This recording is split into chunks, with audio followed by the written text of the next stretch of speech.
Assalamualaikum warahmatullahi wabarakatuh. Yang saya hormati rakan-rakan sekalian, nama saya Muhammad Yusrizal bin Muhammad Nur 1711373. Di sini saya akan menerangkan apa itu hubungan kerajaan. Hubungan kerajaan. Menurut Van Riel dan von Burns 2007 mengatakan bahawa hubungan kerajaan adalah ejen-ejen hubungan kerajaan atau juga dikenali sebagai eksekutif hal ehwal awam. Manakala Dolphin 1999 mengatakan bahawa hubungan kerajaan adalah hal ehwal korporat mempunyai tugas khas untuk mempertingkatkan perhubungan syarikat dengan wakil kerajaan. Di sini dapat kita fahami bahawa sesebuah organisasi banyak bergantung kepada pihak berkepentingan. Kerajaan merupakan salah satu pihak berkepentingan yang paling penting atau badan yang mempunyai pengaruh terhadap kejayaan organisasi. Kerajaan juga merupakan satu komponen penting dalam persekitaran luaran bagi mana-mana organisasi. Oleh itu adalah penting bagi organisasi untuk mewujudkan petugas khas bagi menyelia hubungan antara organisasi dengan pihak kerajaan. Seterusnya, definisi hubungan kerajaan.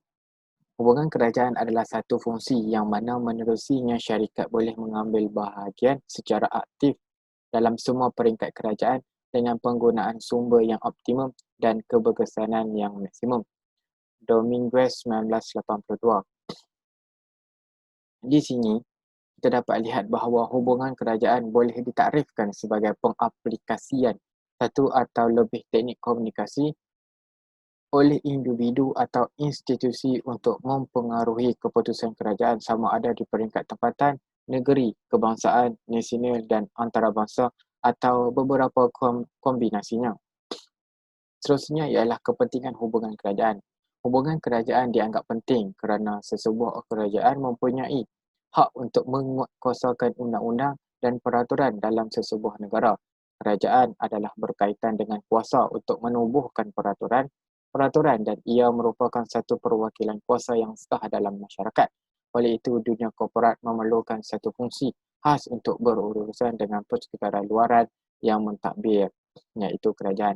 Hubungan kerajaan akan memberikan beberapa faedah kepada organisasi, iaitu yang pertama, satu sistem amaran awal berkaitan dengan dasar-dasar kerajaan, peraturan-peraturan aktiviti dan undang-undang yang boleh ditubuhkan dan dilaksanakan. Di sini kita dapat lihat bahawa apabila berlakunya perubahan dalam pemerintahan negara, segala dasar-dasar kerajaan turut akan mengalami perubahan mengikut pemerintah yang baru. Hal ini akan membolehkan sesebuah organisasi mempunyai persediaan awal jika mereka mempunyai hubungan dengan kerajaan.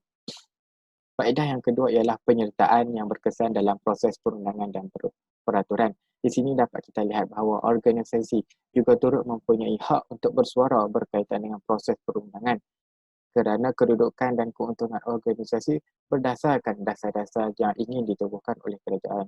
Yang ketiga, kesedaran antarabangsa di peringkat korporat mengenai program-program kerajaan. Faedah yang keempat ialah sebarang bentuk pertanyaan, permintaan atau peraturan kerajaan boleh dijawab dengan betul. Di sini dapat kita lihat bahawa jika sesebuah organisasi itu mempunyai hubungan yang rapat dengan kerajaan, maka segala persoalan dan pertanyaan berkaitan dengan kerajaan dapat dijawab oleh organisasi kerana mereka mempunyai maklumat yang lengkap tentang kerajaan. Yang kelima ialah proses integrasi dan koordinasi terhadap usaha hubungan kerajaan. Sesebuah organisasi boleh ditentukan dan diuruskan secara berpusat. Terusnya saya serahkan pembentangan ini kepada saudara Amirul. Baiklah, seterusnya ialah hubungan kerajaan dan misi organisasi. Setiap organisasi mempunyai misinya tersendiri. Misi sesebuah organisasi mengandungi matlamat dan objektif syarikat. Ia juga menetapkan kaedah-kaedah dan prinsip-prinsip perniagaan syarikat yang membantu dalam perancangan strategik syarikat. Misi organisasi ini merupakan satu alat penting untuk membimbing sesebuah organisasi itu dalam banyak perkara seperti proses membuat keputusan, kaedah menjalankan perniagaan dan kaedah berurusan dengan pekerja-pekerja mereka. Misi sesebuah organisasi biasanya dimaklumkan kepada semua orang. Secara amnya, misi organisasi mengisytiharkan fungsi, produk dan perkhidmatan utama, faedah dan peranan utamanya kepada orang ramai. Oleh itu, adalah penting bagi sesebuah syarikat untuk memastikan bahawa misinya adalah selaras dengan undang-undang dan peraturan kerajaan supaya kepentingan awam ini dapat dikekalkan. Sesebuah syarikat yang baik menggabungkan tahap yang tinggi dalam hubungan dengan syarikat untuk menunjukkan sokongan mereka. Untuk mengekal hubungan yang baik, organisasi juga perlu mempamerkan perjanjian mereka dengan kerajaan dalam pernyataan visi dan misinya. Sebagai contoh, Telekom Malaysia menyatakannya dengan jelas pada tahun 2010 dalam salah satu misinya, iaitu menyampaikan nilai kepada pihak berkepentingan dengan menjana nilai pemegang saham dan menyokong pertubuhan dan pembangunan Malaysia. Mari kita lihat contoh sebagai seterusnya ialah konsep Satu Malaysia. Konsep Satu Malaysia. Konsep Satu Malaysia adalah salah satu kempen berterusan Satu Malaysia yang menggesa setiap kabinet, agensi kerajaan dan penjawat awam untuk menggabungkan nilai-nilai murni dalam kehidupan seperti etika, hidup secara harmoni, perpaduan nasional dan tadbir urus yang cekap. Logo nombor 1 menggambarkan bendera kebangsaan kita, iaitu jalur gemilang dan perkataan Malaysia. Slogan pertama adalah ayat didahulukan, pencapaian diutamakan, atau people first, performance now. Slogan yang kedua ialah menjana transformasi atau generating transformation. Justru itu, selaras dengan misi dan visi Satu Malaysia, sesebuah organisasi mempunyai tanggungjawab untuk memastikan visi dan misi syarikatnya selari dengan ideologi pihak kerajaan. Baiklah, seterusnya ialah korporat dan hubungan kerajaan. Telekom Malaysia seperti tadi merupakan sesebuah syarikat telekomunikasi bersepadu di Malaysia. Telekom Malaysia memberikan satu contoh yang baik antara korporat dan kerajaan. Sebagai contoh, kita dapati bahawa syarikat tersebut memberikan pakej khas untuk kerajaan Malaysia, iaitu penyelesaian khusus dan terbaik dalam teknologi komunikasi bagi kerajaan dan agensi kerajaan. Telekom Malaysia percaya kepada kepentingan hubungan kerajaan dan oleh kerana itu, mereka berusaha menjalin hubungan yang baik dengan kerajaan. Salah satu contoh yang dapat saya berikan ialah Carrefour, syarikat Carrefour. Syarikat Carrefour yang merupakan pasaraya terbesar di Malaysia ketika dahulu. Carrefour merupakan sebuah pasaraya besar di Malaysia yang pernah melancarkan sesebuah kempen untuk komitmen jaminan harga terendah atau cheapest price guarantee commitment. Kempen tersebut pada mulanya diilhamkan oleh pihak kerajaan dalam kempen pengurangan harga yang kemudiannya memotivasikan syarikat-syarikat tersebut untuk syarikat-syarikat yang lain untuk menyertainya.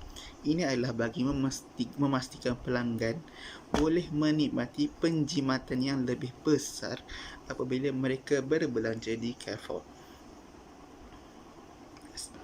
Terima kasih. Seterusnya kita kepada ahli panel yang seterusnya.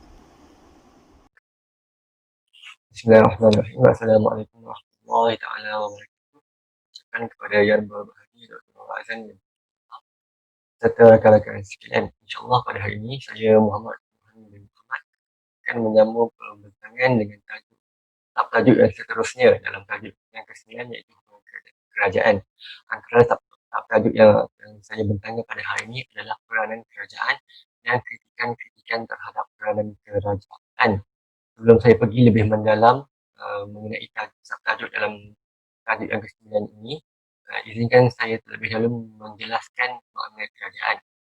Kerajaan di sini merupakan sebuah kumpulan individu yang bersama-sama membentuk kabinet yang bertanggungjawab untuk menguruskan hal ehwal sebuah negara.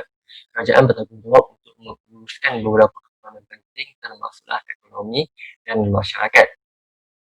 Menurut Finland pada tahun 2004, kerajaan moden adalah kerajaan yang bertanggungjawab untuk menguruskan 3 jenis perkhidmatan yang berbeza. Antara 3 perkhidmatan yang digariskan oleh Finland di sini adalah yang pertama, memastikan kesejahteraan dan keselamatan negara. Sebagai contohnya, sokongan ketenteraan negara, Yang kedua, kesihatan awam. Dan yang ketiga, operasi kerajaan yang sendiri. Perkhidmatan yang kedua yang digariskan oleh Freeman adalah menjaga kebajikan rakyatnya. Maksud menjaga kebajikan yang digariskan oleh Freeman di sini, sebagai contohnya, memberikan pencen di hari tua kepada rakyat. Yang kedua, sokongan ketika berlakunya pengangguran. Dan yang terakhir sekali adalah memberi beberapa perkhidmatan kesihatan kepada rakyat. Okay, dan perkhidmatan yang ketiga yang digariskan oleh Freeman adalah menggaris dan membuat rosakkan undang-undang negara. Ini adalah berkaitan mandat perundangan di mana sebuah kerajaan dipertanggungjawabkan untuk membentuk dan mentadbir undang-undang yang adil dan sama. Tidak kiralah seorang pesalah itu datangnya daripada kaum ataupun agama yang berbeza ataupun perbezaan parti politik. Seorang pesalah itu hendaklah dihukum mengikut undang-undang yang adil dan sama. Dan ini adalah antara 3 perkhidmatan yang telah digariskan oleh Freeman untuk diuruskan oleh sesebuah kerajaan. Secara umumnya, kerajaan mempunyai beberapa peranan utama dalam menguruskan negara. Antara peranan penting kerajaan adalah menyediakan satu polisi untuk menggalakkan perniagaan tempatan dan antarabangsa. Sebagai contohnya, kerajaan perlu menyediakan satu garis panduan bagi perdagangan antarabangsa agar negara boleh dimajukan lagi. Hal ini akan menjuruskan kepada poin yang ketiga yang saya nyatakan di sini, iaitu menggalakkan aktiviti import dan ekspor.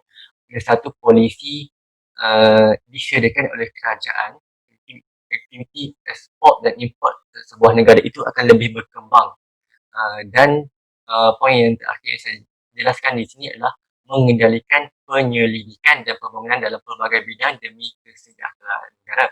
Antara bidang-bidang yang perlu disediakan oleh kerajaan adalah mengekalkan perkhidmatan awam seperti pertahanan negara, pengurusan hal ehwal tempatan dan antarabangsa, seterusnya undang-undang dan peraturan pentadbiran, dan yang akhir sekali adalah perlindungan alam sekitar dan pembinaan infrastruktur. Ini adalah antara peranan utama yang perlu dijalankan oleh kerajaan untuk memastikan sebuah negara itu membangun dengan lebih besar. Topik yang seterusnya dalam tajuk yang ke-9 ini adalah kritikan-kritikan terhadap peranan kerajaan. Di Malaysia, umumnya pihak kerajaan sentiasa berada di barisan harapan dalam menguruskan negara, di mana penekanan telah diberikan kepada pembangunan ekonomi dan aktiviti sosial. Walau bagaimanapun, kerajaan tidak boleh melarikan diri daripada kritikan yang diberikan terhadap dasar-dasarnya. Pada pandangan saya, kritikan-kritikan yang dilontarkan oleh rakyat kepada kerajaan tidak akan tamat.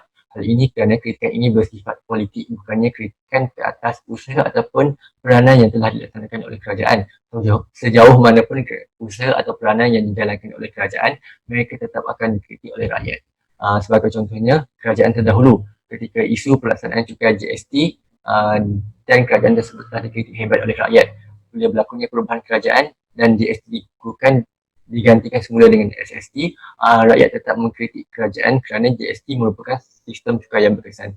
Hal ini berlaku kerana rakyat dipengaruhi oleh fahaman politik mereka, dan rakyat mengkritik kerajaan ini atas dasar politik, bukan atas faktor usaha atau peranan yang telah dilaksanakan oleh kerajaan. Contoh yang kedua yang saya boleh berikan di sini adalah ketika negara kita dilanda pandemik COVID-19 dan perintah kawalan pergerakan dilaksanakan. Kerajaan baharu yang telah diterajui oleh Tan Sri Muhyiddin Yassin sebagai Perdana Menteri telah melaksanakan pelbagai inisiatif untuk meringankan beban rakyat yang terjejas akibat COVID-19 dan PKP. Namun masih lagi dapat didengari suara-suara sumber mengkritik peranan yang dilaksanakan oleh kerajaan. Seperti contoh sebelum ini juga, kritikan ini adalah bersifat politik, bukan atas faktor usaha atau peranan yang telah dilaksanakan oleh kerajaan. Sekian saja dari saya. Terima kasih. Assalamualaikum warahmatullahi wabarakatuh. Nama saya Muhammad Halil bin Kirudin dengan nombor metrik 1712895, dan pada hari ini saya akan berkongsi subtopik kecil dalam tajuk hubungan kerajaan, iaitu melobi. Seterusnya kita pergi kepada melobi. Menurut Mark 1997 merupakan satu amalan yang berkaitan dengan penyelesaian konflik antara dua pihak. Melobi juga merupakan satu proses cubaan untuk mempengaruhi pembuat polisi bagi pihak kumpulan yang berkepentingan khas. Dolphin 1999. Jadi aktiviti melobi ini melibatkan antara satu kumpulan dengan satu kumpulan yang lain yang mempunyai kepentingan mereka tersendiri. Jadi siapakah yang melobi? Siapakah individu yang melakukan aktiviti melobi ini? Individu yang melakukan aktiviti melobi ini dikenali sebagai pelobi, dan pelobi secara tipikalnya dikenali sebagai kumpulan berkepentingan atau kumpulan pendesak yang berjuang untuk memastikan matlamat mereka dicapai dalam apa jua keadaan. Melobi juga melibatkan sokongan sama ada oleh individu atau kumpulan daripada pelbagai sudut pandangan. Penyataan kepentingan yang terjejas sama ada dalam bentuk sebenar ataupun berpotensi dengan hal ehwal kerajaan.